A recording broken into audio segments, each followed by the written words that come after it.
यानी उसको नीचे की जानिब खींच करके पढ़ा जाए, उसको याए मारूफ कहते हैं। क्या कहते हैं? क्या कहते हैं? अब हमें इसकी जरूरत कहाँ पड़ती है?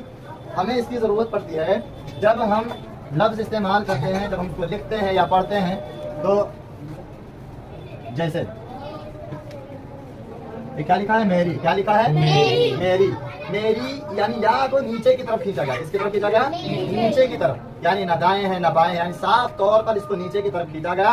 पता चल रहा है कि इसको नीचे की जानिब खींचा जा रहा है, इसलिए इसको याए मारूफ कहा जाता है। ठीक है, तो अगर हम पत्ती लिखेंगे या बत्ती लिखेंगे या बोलेंगे तो उसको हमें इस या से लिखेंगे भी और बोलेंगे भी। ठीक है, अगर हमको बत्ती लिखना है, अगरबत्ती, मोमबत्ती या कोई भी कली लिखना है, कली, तो अब हम कौन सी या से लिखेंगे? याए मारूफ से लिखेंगे।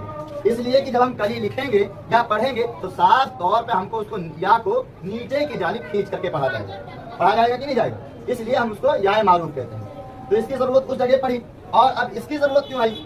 जब हमारा काम उससे हो जाए तो फिर इसकी जरूरत क्यों पड़ेगी? लेकिन नहीं, वो याए मारूफ, ये वाली याए मजबूर। कौन सी या है? याए मजबूर।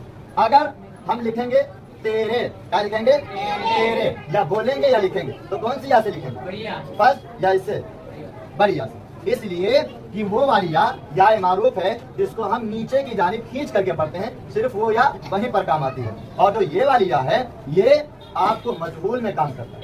ठीक है, अब अगर हम लिखेंगे मेरे या तेरे तो उस या की जरूरत नहीं है, बल्कि हमें इस या की जरूरत पड़ेगी। ठीक है, मेरे, मेरे। अब इस या की जरूरत पड़ेगी नहीं पड़ेगी?